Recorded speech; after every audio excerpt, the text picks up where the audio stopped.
You are now listening to the Fierce Kingz podcast.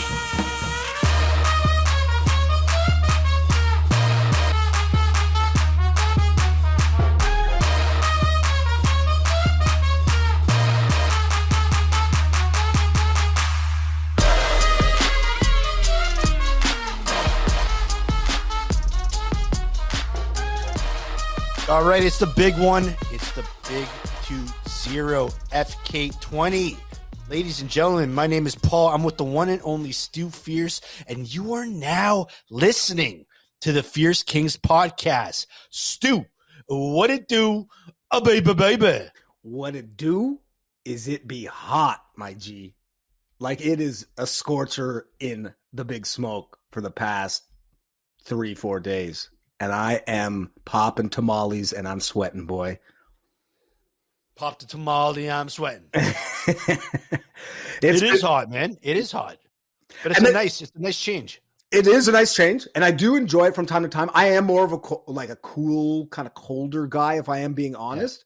Yeah. But it's been nice to switch it up and just sort of see what the city truly offers when it is. I mean, it's not offering what it normally does, but just seeing kind of how lively things are. Even the traffic is getting more, even during this fucking pandemic and stuff. But one of the main issues that I'm coming into is the clothing transition. So more often than not, I'm still hitting work or pants, shoes, hoodie, or even if it's not a long sleeve, I'm like wearing black and I'm just getting rinsed because it's just absorbing every fucking possible ray of the sun. You know when black gets real bad is when you're driving. You ever drive and it's a hot day and like even your arm might be sticking out, but you have like a long sleeve black? Yeah. You're getting fried to crispies, buddy. Or even just getting into the car after it's been sitting a while and it's just sizzling and you're trying to touch the steering wheel with almost, you have to put napkins around your fingers just to hold it because it's just fucking boiling. And it doesn't take that much. Like usually a nice hour of sun, not even half an hour of like just straight sun rays on that thing. Yeah. Like you could go shopping and like by the time you kind of get out after, you drive down, you got the AC just blasting, pull into the lot, go do your thing, half hour, whatever, maybe, have a dart or something out front. Then you get back into your car and it's just sizzling. And you're like, what the hell is going on? Because it takes you 2 hours just to heat it up. I know. It's such like, can we get the reverse? Yeah. Can we get the reverse? Exactly. Like, if it takes 2 hours to heat up, right? But only, but AC still takes like what? 2 full minutes. If you have a newer car, because if you have an older car, and I know your car has had some struggles in the past, so and I have an older car too, but the AC clocks like at 1.5 to 2 minutes, you're like, all right, here we go. Yeah, like, and I'm talking like that, because what you can get away with in the summer that you can't get away with in the winter is that you could say, okay, I'm going to click it on and just blast the AC. Then you could go windows down and just skirt and get some of that air kind of moving. And then once you notice the cool down is happening, you close up the windows and just you get ready for a parka. But it's like in the winter, you have nothing else to do but to sit there in your toque, your hat, your toque, your gloves, your jacket, and just wait to see if your car even starts. That's why it's so funny when people are just like, man, I can't wait to get a fucking Lamborghini, man. I'm going to make this money. I'm going to get a Ferrari, all this stuff. And I'm like, I don't care about that. I just want a car that's somewhat new, that has the self-starter, where I can wake up in my bedroom. I open up the blinds. I'm like, there she is. Yeah. Whoop, whoop. And then it's warming up for me. Right. So that I can essentially, like, I don't even need that parka. I could just go quick jog over, get in. Yeah. Leather seats are warm. You want a car that if you have to run a last minute errand, that you can turn it on. It heats up quick enough, well enough, and fast enough that you could go in the buff with just some slippers on And all you need is that 12-second walk into there, and you're sitting in there, and your butt cheeks are just scorching. Yeah, you should essentially like you watch movies and stuff, and there's like people getting the morning paper in their slippers and their friggin' what's it called? Robe. In their robe with a coffee. Like you should essentially do that in February. Get in your car and be like, "Whoo, it's hot and hurt." Yeah. You know what I mean? And you got Nelly in the back, and he's just like, "So hot, hot. But no, that's fucking insane. But it's true, because I think that in particular, due to, as you're saying, the like newness, or obviously the advancements and in technology in vehicles and stuff like that, play a gigantic role in just the way that it heats and cools. And as you said, with mine, like, I mean, do you have electronic windows, or do you have the? I do have electronic windows, and I think it might have been the first iteration. Yeah. So like, this is a new innovation. Sorry, sir.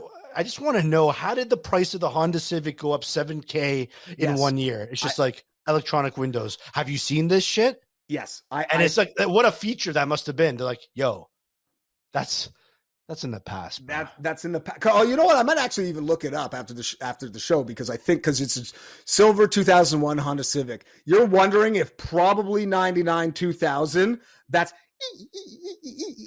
you're doing the wheel. And we remember that all too well growing up. But you're thinking, like, I pull into work and people are like, this guy does not belong here at all. Like, this is a bum. This is a homeless person. It's all rusted. This is a homeless car. It's a homeless car. Yeah. But the beauty of it too is that homeless people wouldn't even break in. They'd be like, this guy's a fucking bum. I at least have some in there. At least I have some standards here. Yeah.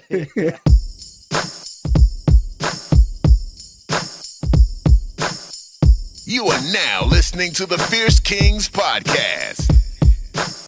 So I want to tell you a story. I took my wife out on a date. It was date night. Oh, sorry. I should call it like a date day, right?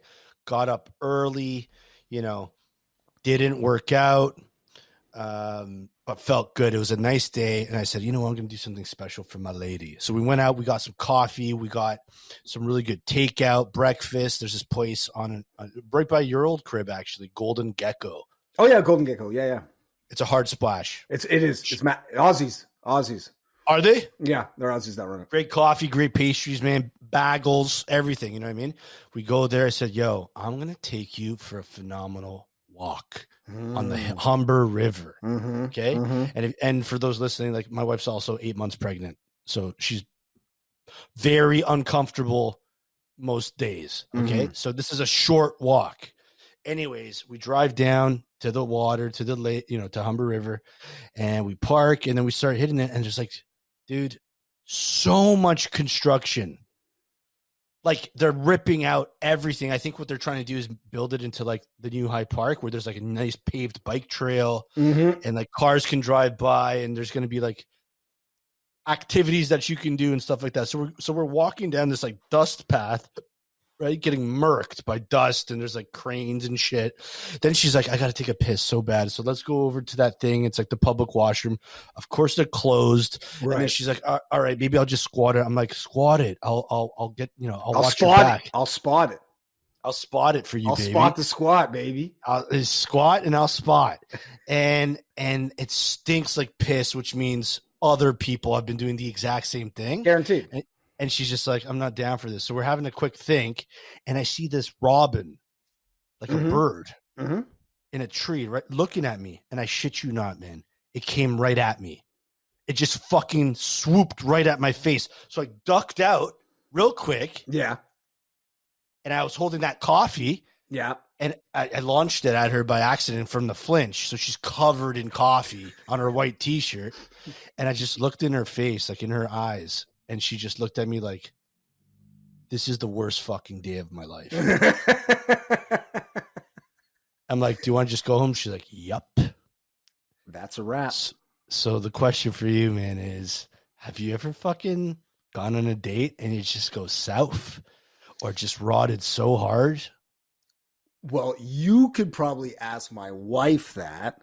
But I think the funnier thing for me is, realistically, up until my wife, at that time, then, you know, dating and girlfriend type thing, I never had been on a real date. I don't believe you.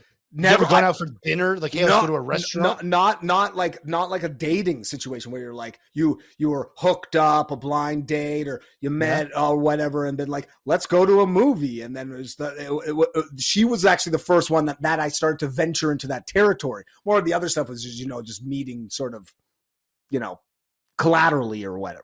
Right. Where so like, and I'm sure from there you've done, then there were certain things where you say, oh, let's go get, you know, sushi or whatever. But it wasn't until her that it really started being like, let's do things. As she's a date girl too. She's a date girl too. And she's got great dates and great ideas and loves things. Doing stuff and more of like that sort of, what would you say, sort of planning or scheduling program. You know what I mean? Where, for me, it was always just like, okay, link up somewhere and we'll hang out or something. That's funny because I've just gone on so many fucking dates, and like some of them, like I just done the stupidest shit, like just the stupidest shit, and maybe they didn't fuck up for like them. Yeah. But like in my head, I was just like, if they knew what just happened before me showing up to this restaurant. You mean you pulled a Harry Dunn or something like that, or like just like, hey, I'll meet you at 6, and then I ended up going to the park and having a few too many beers, and then having to run into an alleyway to take a poo. Right.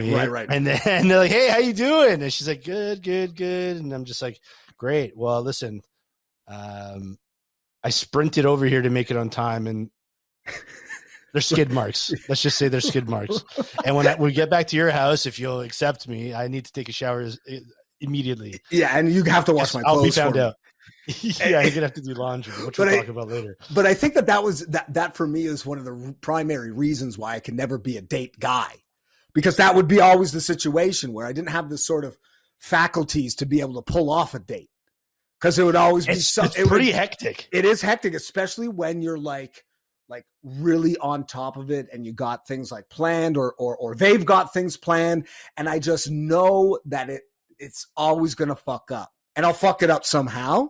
So it's just going to be like, it's better to just leave it as just being like, hey, no stress. We're just going to, you know, let's rendezvous at the bar for some oysters or this and that, or in the park for a couple beers or whatever. Because if you know, you're saying, okay, we're going to go hit the ROM, and then we're going to go to, you know, the keg or whatever, which is something I ended up figuring out later. Yeah. But it was just like, because, you know, when you're going for a sprint to the AGO or the ROM or some sort of gallery or whatever, and then you've got this whole thing planned, usually you're 3 sheets to the wind, or you ate some bad food, or you got to cut it early, or God knows what, you forgot something at home, your wallet, something, then you're just like, this guy looks like a total fucking schmuck. Well, I think it is true, man. Obviously for a first date, but even just, let's say you're at the beginning of the relationship, like eating is a problem. Going out for dinner and eating and breath and foods and stomachs. And, that's a major point for me, because I'm also a hectic eater. What does that mean? What does it mean, hectic eater? I wolf it down. So I just, in general, wolf blitz. Blitz. I don't even want generally to see me enjoying my meal, because I grew up with a 3-year older brother, a dad who liked to chow, and it was just, so I eat, you know, hoovered. You hoover. So when you think about it, you're saying, like, imagine like you're going like, oh, let's go on a first date to pho. Well, then it's just soup and spit and liquid. It's a splash. It's splashing. It's literally splashing, or ramen or something like that. You have to be about 10 dates deep into that to say, listen, we're getting icy here. Because if you did that on the first date, especially if you have any sort of beard action or you know, real growl on or something like that, they're going to say, this guy's a fucking ferocious pig, and I'm never going to see him again. Well, I think the giveaway is any kind of Asian food that needs like chopsticks.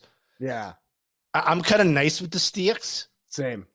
I'll be honest, but like if they're particularly nice with the sticks and you're just mediocre, they might be like, this guy don't know how to eat, man. That's when you just hit the sushi with a knife and fork, and you're just like, You're actually cutting it? yeah, and you're like, oh, I like a deconstructed California roll. Yeah. Have you ever seen what this Mackie looks like on the inside? Nah, man. That's why the best date is like a dessert date. The best date is just like, I'm going to pick you up in my whip and we're going to McDonald's drive through. And then you have some decisions to make, Bish. Yeah. Well, because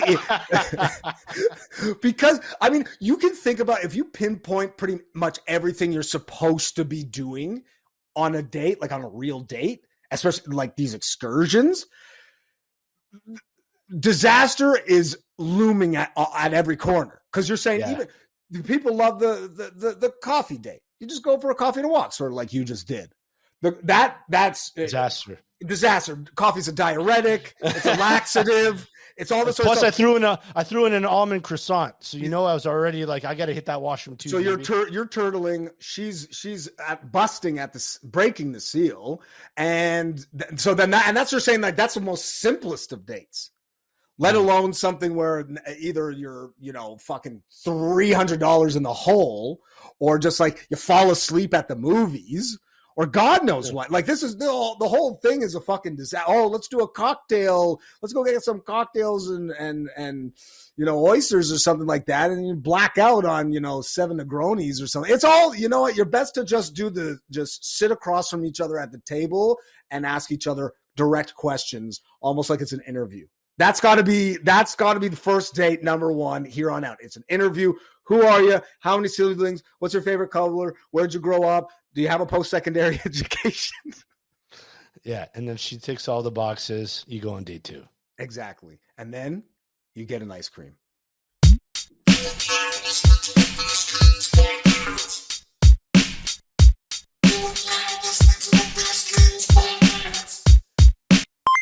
Guess what I'm doing right now? Tell me. Laundry. Oof, oof, oof, oof, oof. And I could tell there's like something that was in a pocket. Not sure if it's a penny. Not sure if it's like, a pack of matches or like something that has a little bit of substance to it. Cause I can hear, it could even be it could even be the button of something, or it could be like the top of your jeans, but it's clanking. And it's clanking. And I got to ask you, man, what are your thoughts on laundry? Because laundry, I feel like the laundry at my house is going every single day. There's a washer, and there's constant. I don't even want to know how much power we're paying for just to get our clothes fucking, not smelling like fucking farts and barbecues and shit. Well, and I'm a smoker too, right? So like I definitely got to kind of keep on tabs with that.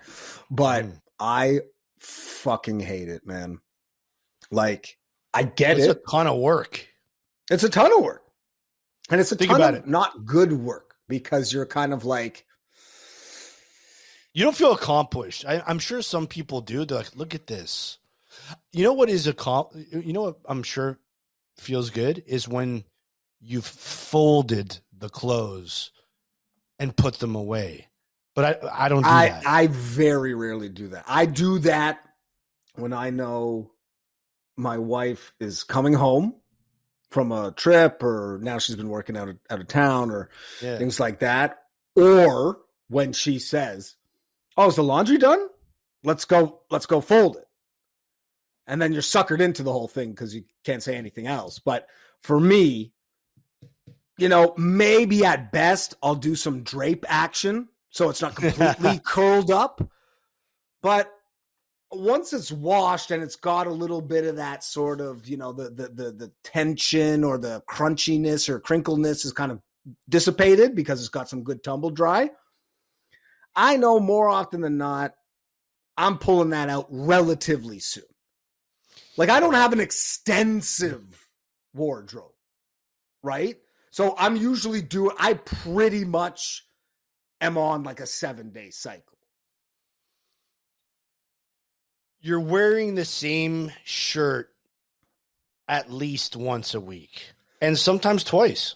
sometimes, and you scatter the days, but more often than not, like the pants, probably. Well, pants are a different beast. Pants man, are a different beast. Jeans were built to get wrecked, fam. Okay, Yeah. so like you can wear jeans all fucking week. Now, mind you, working from home, you know, you might have some swamp dick or some fucking swass. Swamp action. dick. Dun, dun, dun, dun. My dick smells like shit. But actually, that's a really good point, because one of the things I have noticed that has been the most crushing blow to sort of my general routine since getting back to the office after such a decent stint. Right, you're back. I'm back, baby. I'm back almost entirely full time. Is this presentation thing where you, like, more often than not, especially when I was working from home, had a bit of a break. No, so we're not working at all. But then working from home, get up, you got your fucking sweats on, get your coffee, you start to kick off the day, this and that. Maybe pop in a little workout just around lunch, and then make some lunch or have a protein shake, and then hit the showers and kind of get something going on, or at least feel a little bit kind of crispy. Yeah. Where now you have to go and the optics of it all is if you're showing up doubled up. Like if you're wearing an AC/DC shirt on Tuesday and then you wear it again on Wednesday, people are like, this guy doesn't even fucking bathe or wash his clothes. Now, but that's a little bit different because you have a pretty like pronounced t-shirt, right? Yeah. Like if you just had a black t-shirt and then the next day you had a black t-shirt, they might be like, could be a fresh black tee. Could be but if it's an AC/DC, you know, if you're a na na na na na na na, they might be like, this guy is thunderstruck 2 days in a row. Well, I mean, guaranteed that he's thunderstruck and he's got swamp dick. But it's more if you have swamp dick, it's everyone knows you're also thunderstruck. Yeah, but also because the thing is, for your probably your own personal, like just odor, you know, if you double up, if you full on double up, like sometimes you could get away with it at home if there's been a day that you're just on the couch or you're hungover or you know this and that. But if you full on go in the same garb, head to toe, shirt, jeans, socks, kicks, the second day, by lunchtime, you're saying, I'm smelling myself. And I'm not feeling myself. You smelling yourself and you ain't feeling yourself. That's why laundry is so important, man. And I remember when I was single when I was living alone, like for me, laundry was like a walk in the park. You know why? Because I throw that shit in. Whites and darks, no differentiation. Oh, yeah, it's all the same. I still think it's, unless you're bleaching, then I think it's the same. Whatever, we're chilling. Throw in the dryer, put in the basket, and it would stay in the basket. Stays in the basket until you re-up on the basket. And what you would have to do more often than not is either like you would just have the discarded goods from last cycle somewhere in the general vicinity of the basket. Around the basket, usually. Yeah. Or sometimes especially if you were going on a trip or something like that and you had your like duffel or whatever, you'd slide it in the side walls of the duffel. Yes. And you would do the perimeter action to be like, okay, I know, or this was my classic, especially who's done a fair amount of traveling, is that I would do crinkle stilt skin. So I'd crinkle up the ones that I've used and line the walls so that I know the freshly folded ones are the ones that are like good to go. But then once you see the basket or the duffel or the knapsack or whatever all fully crumpled, you're like, time to hit the bricks. For some reason, you just made me remember. I went traveling with our friend Jamie to Berlin, and I had this bag full of my underwear. It was like a separate bag. I had 2 bags. Why separate bag? Oh my Lord. It was not the separate bag. So the whole the rationale was just like, you got a bag full of clean underwear and you got an empty bag here. Yeah. So every day you put on a fresh pair, throw it into that one. When it's time, maybe somewhere in these hostels you could find and do some laundry, right? Yeah. Yeah. 4 days into the trip, I left the bag in the hostel. We moved on to another city, I think Prague or something. Ooh. I'm showing up, Jamie, where are my fucking underwear? And so I'm not even going to lie to you, pal. I was really living on the edge there for like 3 or 4 days in the same underwear. Oh, no, really? Also, Yeah. well, because that's the thing with in the European summer. That's the thing that a lot of people neglect, both men and women, but true G's know what's going on. Is one pair of underwear gets you 4 wears. You've got normal, backwards, inside out normal, and inside out backwards. So you can really make it last 4 full days on a pair of scungies. So you fucking have 4 of those. Man, and especially if you do some hand washing, you could maybe that's a 2-week Euro trip. That's a 2-week full Euro trip on just a quick 4-pack of CKs. There's nothing better than a front-facing skid mark, man. I think you can get like a UTI like that. I did.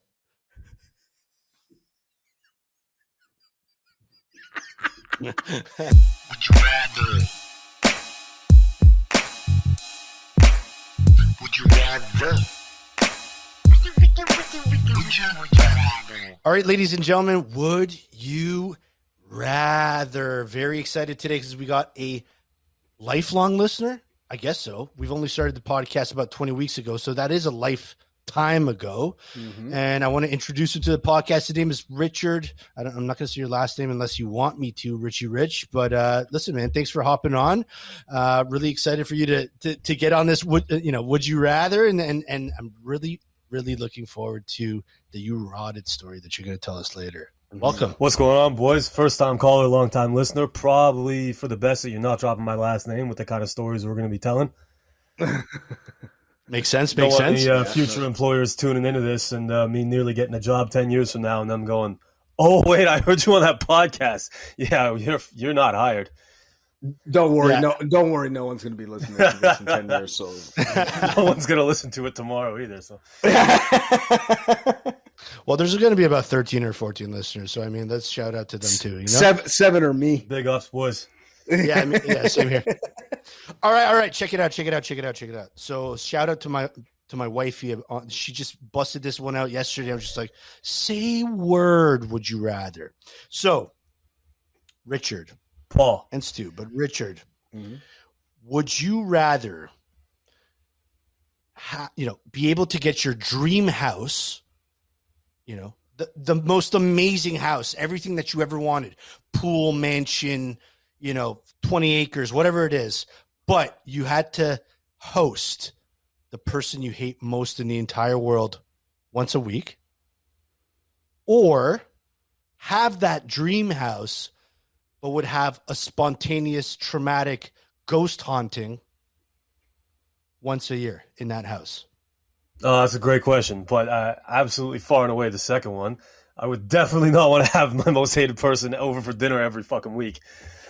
Absolutely no contest there. Plus, I wouldn't mind tinkering a little bit with some poltergeists, Okay. I could fuck with some poltergeists because they might be friendly ghosts. We might be getting Casper up in this fucking palace, and as opposed to fucking having the person I despise most on the planet over for dinner once a week. I'd be kicking it with Casper. He can come over. He doesn't even need to haunt once a year. That guy can haunt like fucking every day. But Casper's a friendly ghost, okay? Now, what I'm trying to say is this is not a friendly ghost. This is fucking like Babadook shit. Like, this is like, you're watching TV at home in your dream house, and then, the windows start fluttering. Something comes in, you're like, oh, fuck, it's happening tonight. And it's the most terrifying experience once a year. Oh, yeah. Like, I am going with the former all day, every day. Because A, I hang out with the people I hate the most at work almost all the time. And B, it's the devil you know versus the devil you don't know, right? So, like, if Friday night is dinner and drinks with fucking Todd and Sally and you fucking hate their guts, but at least you can put on a show for 6 or 7 hours and kick them the fuck out. When you're getting a spontaneous poltergeist or demon, that's an easy sell for me. It's just saying, you know what? I'll go with these assholes and just make a new plan each time and be done with the whole fucking thing. Yeah, so even if the ghost is a giant asshole, I'd fucking rather entertain that ghost once a year than fucking have dickheads over for dinner every fucking Friday. I don't need to be wasting my fucking time entertaining fucking Billy Bucktooth every goddamn Friday with his fucking redneck wife. I'd much rather have you guys over all the time and then get haunted once a year. This is a tough one, I'll be honest, because there's people like, I'll bleep out the name and stuff, but like imagine like it's Wednesday at 6 p.m. every single week and you have like come over. Or your best friend from your band fucking Exactly. Yeah. Like the first week it's like, all right, we're doing with this, second week, month, 2 months, 3 months, and then you're like, this fucking dickhead is coming over again. And it's like Seinfeld. Remember what's his name? Jerry, I'm huge. Oh, Banya. Banya. Yeah, his Banya is going to Mendy's. Like, imagine Banya coming every single week to your house. What's for dinner? What's for the soup? Are we having dessert? Oh, your wife looks lovely. You're like, this poltergeist couldn't come sooner. Yeah, but then again, yeah, I don't know, man. like, imagine it's just like a severely scary situation, like from the worst movies where you're just like trying to go to sleep and it's just fucking, you're pissing your pants, everyone's screaming, you're going to work the next day and everyone's like, hey man, you look tired. You're like, fuck, you don't even know, pal. Well, so then that's another variable to the question of being like, what is the duration of the haunting?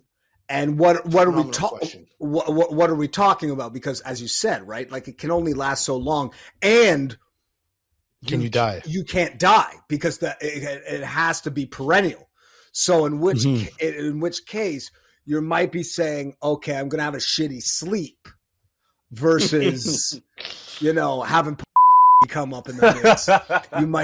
You might always have a fucking shitty sleep because you ain't sleeping because of other factors.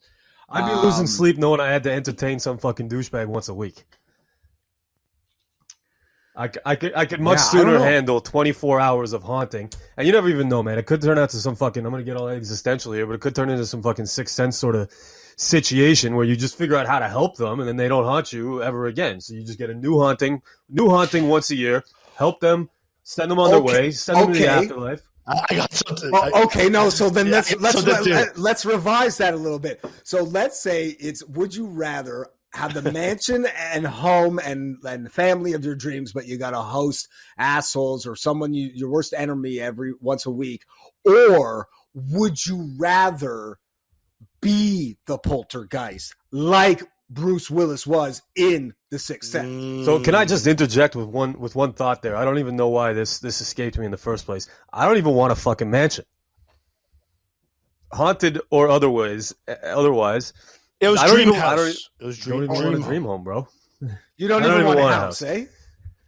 Do you want a dream?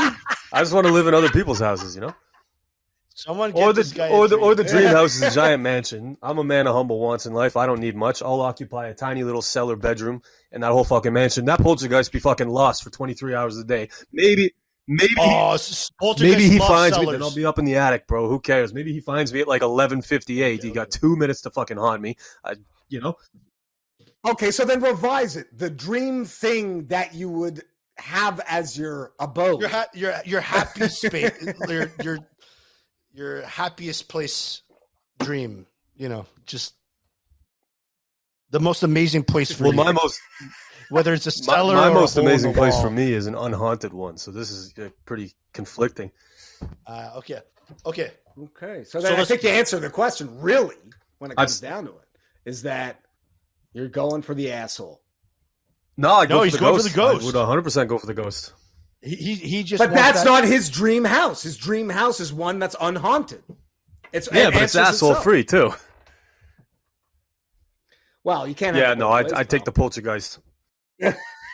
I'll call fucking Bill Murray and Dan Aykroyd. They can get their fucking asses here, throw that fucking toaster, and cross the streams in my living room once a year. But what about Dan Murray and Bill Aykroyd? They can come too, bro. There's plenty of streams to be crossed all around. Now, got a question for you. What if you've had a few hauntings? You've been at your dream home for a couple of years. It's been good, except for those nights, right? Like those are the worst nights of your life, and everyone in your family knows about them. Okay? And there's a situation where you're thinking to yourself, listen, we need to talk. I need to talk to this poltergeist. We need to figure things out. And you say to him, listen, how about this? You know how you're here once a year? What if you could be here once a week, but you don't haunt us? You haunt the shitty dinner guests, eh? Yeah, you could come here every single week, every Wednesday at 6 to 10. Well, so you're basically saying you're generating an alliance between It's an alliance. It's a partnership. Yeah. So now we're the kid from The Sixth Sense. He sees dead people, and so do we. He's joining an alliance with Bruce Willis, man. I could fucking dig that. I could get behind that. 100%. That's what I'm talking about.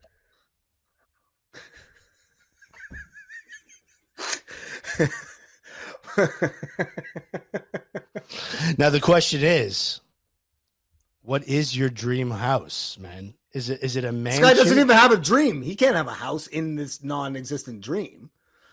What he's has someone ever lived a life? Sans dreams? Sans dreams. He's the first one. Gotta have your own dreams, or you become part of somebody else's. His dream is not to dream. Okay. So it looks like we're all gonna find a way to. Sorry to interrupt. So this is the question I had: was what is the escape plan? I mean, what's the sort of resale on this dream home, or the eviction, situation? Because like maybe you go for you're weighing the devil and I guess the other devil on your shoulder. Yeah. And then you say, you know what, after a year or two of this, I couldn't, maybe you dabble in both. You say a year of fucking assholes and then a year of ghosts. And you say, I'm out. What is it? Or is this a strict, like, you have to, this is it for the rest of your life? No, I don't think it's that. I think it's just like if someone said, listen, man, you know how people are just like, man, I just want to get rich and have a Lamborghini and fucking live in a mansion and just like make that money and like wear Louis Vuitton. It's like, you could have that life. But stipulation 1 and 2. And so that's basically it. Or what if you lived in a Lamborghini, so you had the Lamborghini and you had to like sleep and bathe and brush your teeth and the whole nine, non-haunted, or the mansion haunted. At this rate, boys, I'd take a haunted bungalow. Just a nice modest, a basement, but just a 1-floor wartime bungalow, nice and modest, haunted to all fucking hell. I'd choose that any day over entertaining assholes once a week, man. I think at this point, what you could really take is a dream.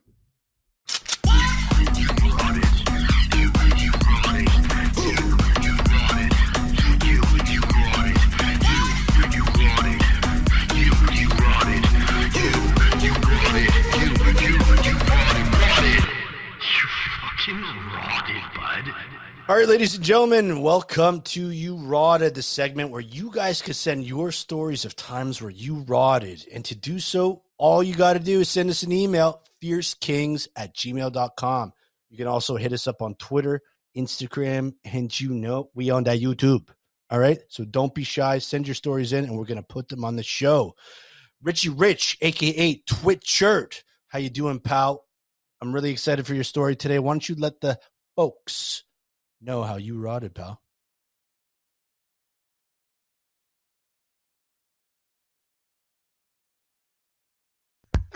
You're on mute, you bozo. Yeah, how about now?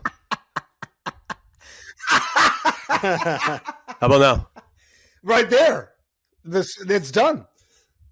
You rotted. Story. All right, folks. Thanks for a good episode, and thanks for our guest. Congratulations, because you rotted. I just pulled the fucking I lost my glasses and they were on my head moment, didn't I? All right, I can't. I can't even believe I'm telling this fucking story, but all right. All right, so about a year and a half ago or so, I was doing some concrete work with some friends in Kingston. Big shout out to the big homie Irish Mark and his brother Big Dan. So we did a couple weeks of concrete work, and in order to say thank you to us, the homie Irish Mark scored us some Leaf tickets. So the plan was we were gonna come into Toronto. They booked us an Airbnb down in Chinatown. We were gonna have a bit of a rager on Friday night, and head to the Leaf game on Saturday night. So obviously, we started drinking on the GO train on the way into Toronto. So we were pretty fucking tattooed by the time we got here. Checked into our Airbnb and started going pretty hard. Then we decided we needed some food. And there was a Korean hot pot place right underneath our Airbnb, right at like Spadina and Dundas. So we're like, oh yeah, we'll hit that spot up. So they come and they take our order, and basically they just bring you it's like a buffet of random stuff, and they have a giant bowl of hot broth in front of you, and you just dip your stuff in and eat it. So they were like, oh, spicy, or mild, medium, hot, or Korean hot. And I was like, Korean hot. So, I've eaten a lot of spicy food. I've traveled all over Asia, and I've tested myself with some local spice a number of times. I have to say this was by a landslide the spiciest thing I've ever forced myself to eat ever. So Mark tapped out. The one bonus was it was free Arizona iced teas. All you could drink. So we all had like 17 of them. But so Mark tapped out after like a few mouthfuls. And Dan hung in there a little bit longer, and I was like determined. I'm like, well, we just paid fucking $18.99 each, so I'm just gonna crush as much of this shit as I can. And they kept coming over and kept refilling the broth. And I swear to Christ, it was getting spicier and spicier. It was pretty hectic. So obviously, you can tell the direction the story's going, as most of these you rotted stories involve eating some sort of intense food with salacious results to follow. Nevertheless, we go back to the Airbnb and continue our intense pregame sesh. And we start walking towards a bar downtown. So I'm kind of playing tour guide. These two boys have never been in Toronto before. I'm like, oh yeah, over there's the Sky Dome, and that big tower is the CN Tower.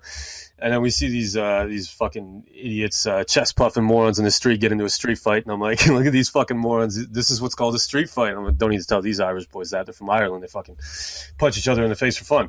But nevertheless, in the laughter that ensued, now we've all had this happen to us once or twice before because we're all mature adults. But I let a little shart slip as we're on the way to the bar. So I clenched, obviously, as you do. Yeah, shart. Wait, like a shit fart. Yeah.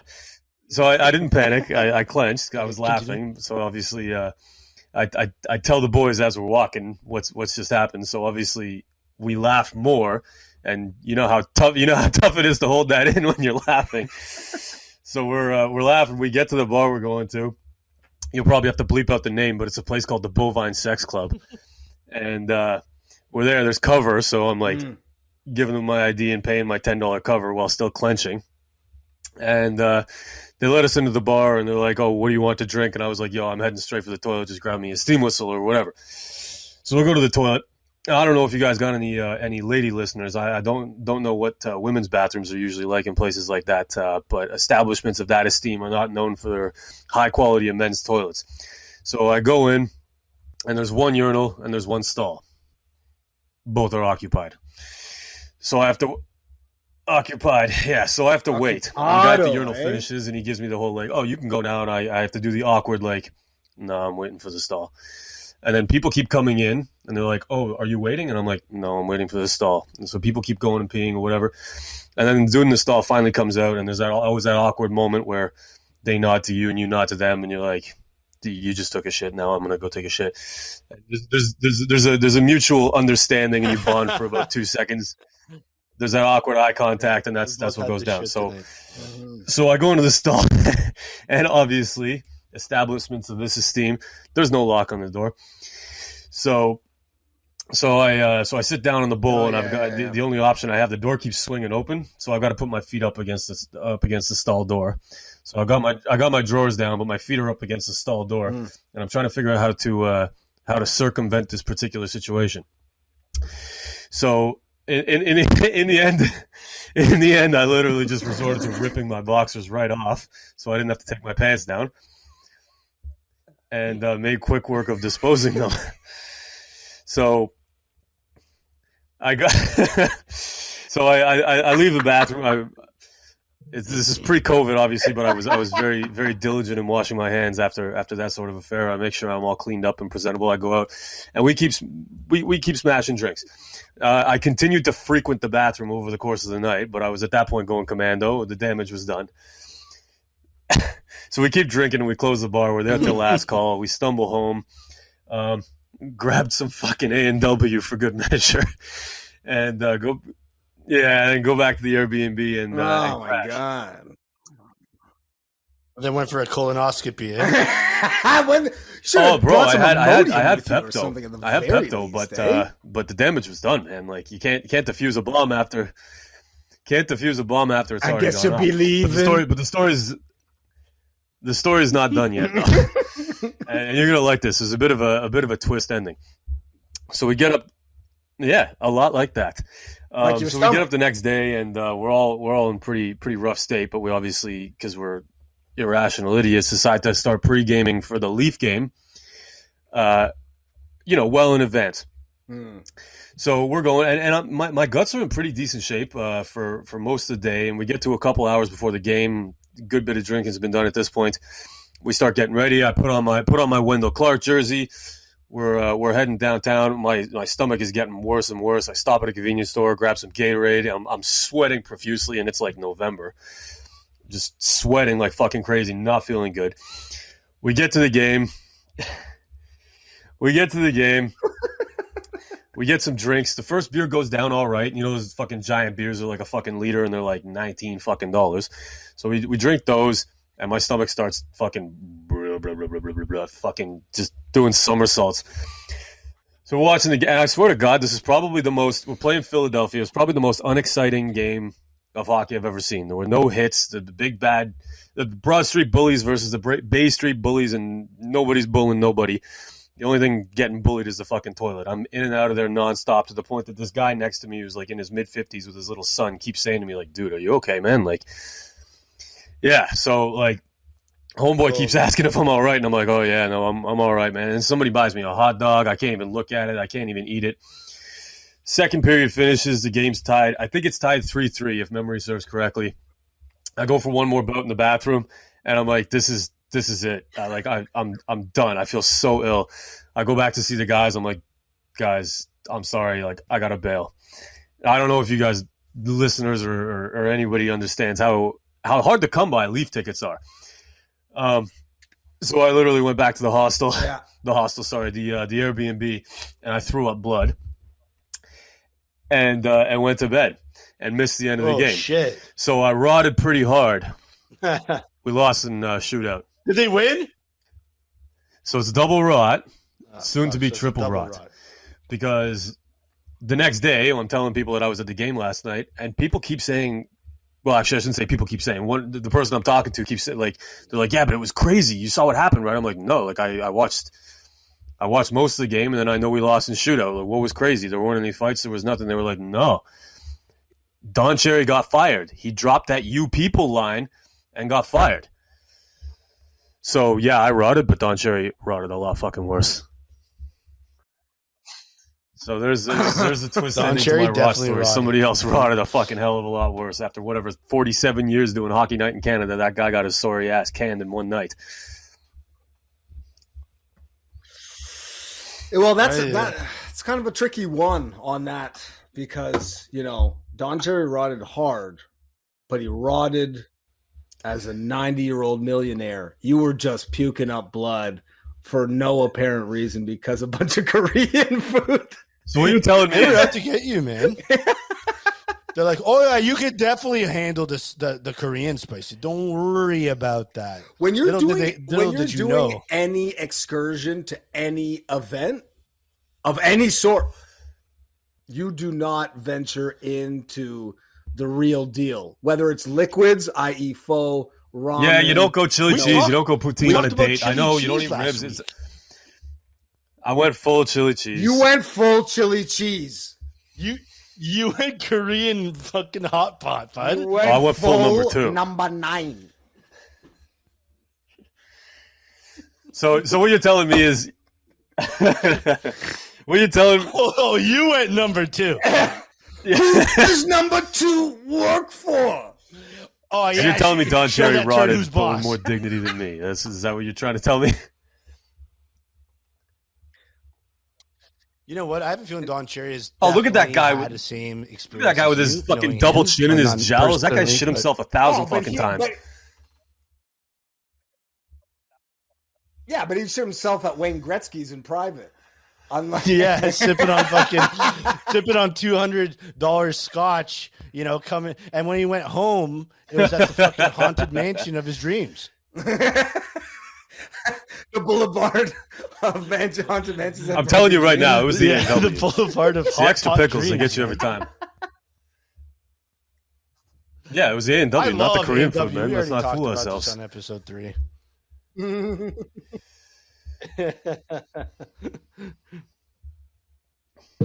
Well, Stu, I don't know if you want to add anything to that, man, but listen, there's been times where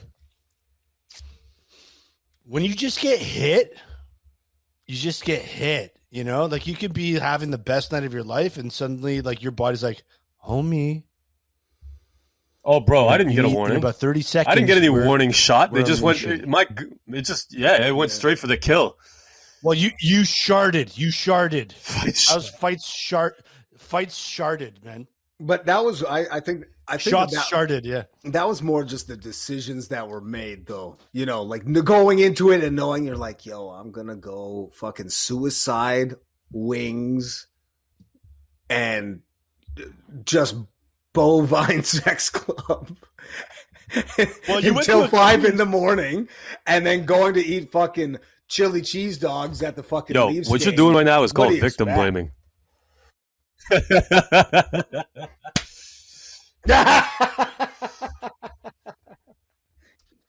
Listen, man, I used to work on Queen Street West. Every single bathroom on that entire street, at least probably when you went and before, is a disaster. I don't know how it's not a fucking health hazard. Like, what establishment can forget about being proud of your washroom, but even say, hey, this is fucking, like, how does Health Canada be like, yeah, that's fine. People could take dumps down Well, here. Health Canada That's probably probably where walked in and COVID saw a pair started. of fucking dirty Queen drawers West and stuffed one behind the like that. toilet bowl, and they were like, we're not even looking in here. We'll just give them an A and leave. Bunch It of, also bunch of bat shit everywhere. it started Mad Cow Bovine Sex Club. COVID-19 sex club. That's it. Well, listen, man, and listen. Yo, talk to me. Really listen, because I got to tell you something. Teach me, man. I just Teach me. there's things We're I not want to face to tell you. I'm face. going to tell them to you right now, right to your face. Ready? I want to say congratulations because you rotted.